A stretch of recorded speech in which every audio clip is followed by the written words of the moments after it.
नमस्कार। चलिए आज कुछ बहुत ही मजेदार और जरूरी समझते हैं। कभी कभी दुनिया की सबसे बड़ी बड़ी चीजें ना असल में बहुत ही सिंपल आइडियाज पे काम करती हैं। आज हम ऐसे ही दो कॉन्सेप्ट्स के बारे में जानेंगे, अनुपात और समानुपात। और यकीन मानिए, ये सिर्फ मैथ्स के किताबों के लिए नहीं है, बल्कि ये हमारे आसपास की दुनिया को समझने की एक चाबी है। कभी सोचा है कि एक छोटे से मैप में पूरा का पूरा शहर कैसे समा जाता है? या फिर किसी एक इंसान के लिए बनी केक की रेसिपी को 50 लोगों के लिए कैसे बनाया जाता है? इन सारे सवालों का जवाब एक ही जगह छुपा है, और वो है अनुपात और समानुपात। और आज हम इन्हीं दो कमाल के आइडियाज को समझने वाले हैं। तो चलिए बिना देर किए शुरू करते हैं। तो सबसे पहले एकदम बेसिक्स से शुरू करते हैं। आखिर ये अनुपात यानी रेशो होता क्या है? सीधे सीधे शब्दों में कहें तो अनुपात बस दो चीजों की तुलना करने का एक तरीका है। ये हमें बताता है कि एक चीज के मुकाबले दूसरी चीज कितनी है। ये दो दोस्तों की उम्र का रिश्ता हो सकता है, या फिर एक कप बढ़िया चाय में दूध और पानी का परफेक्ट बैलेंस। चलिए इसको एक बहुत ही सिंपल एग्जाम्पल से समझते हैं। मान लीजिए एक टोकरी में 20 सेब हैं और 30 संतरे।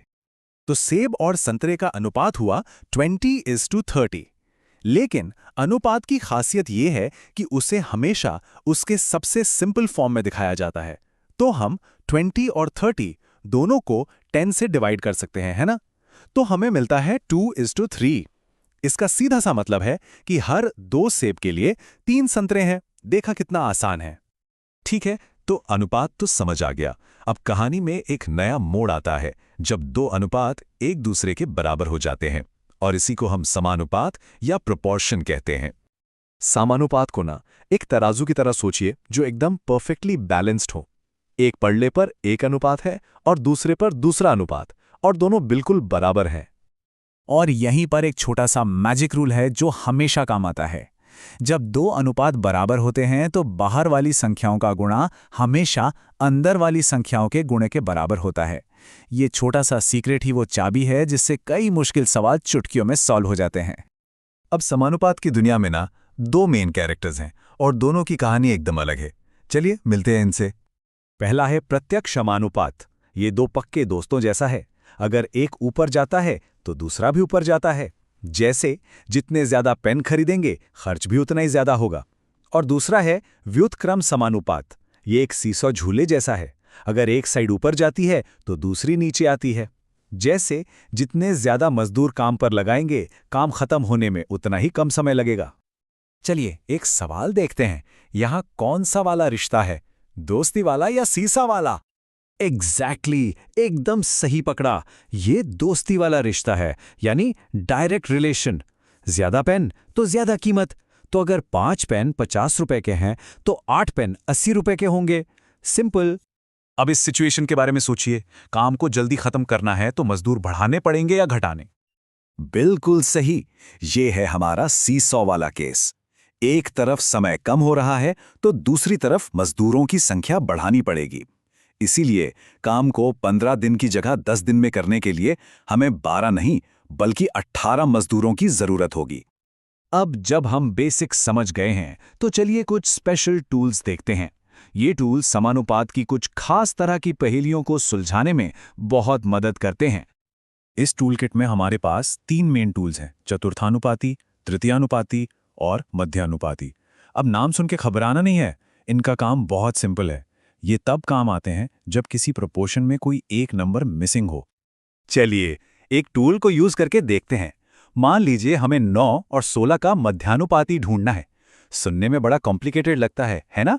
पर ये है नहीं। हमें बस 9 को 16 से गुणा करना है, जो होता है 144, और फिर उसका स्क्वायर रूट निकाल लेना है, और जवाब है 12।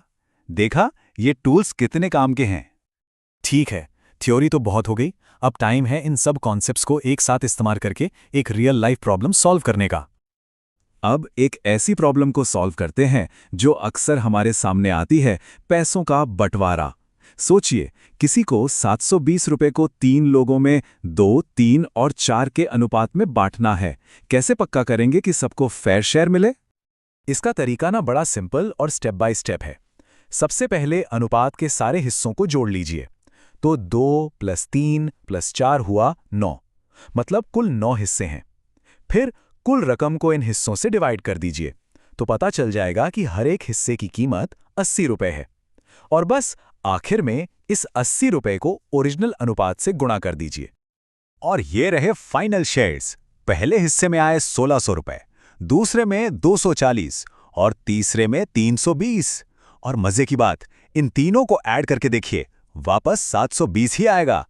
मतलब हमारा हिसाब एकदम परफेक्ट है। तो अब हम समझ सकते हैं कि अनुपात और समानुपात सिर्फ एग्जाम में आने वाले सवाल नहीं है।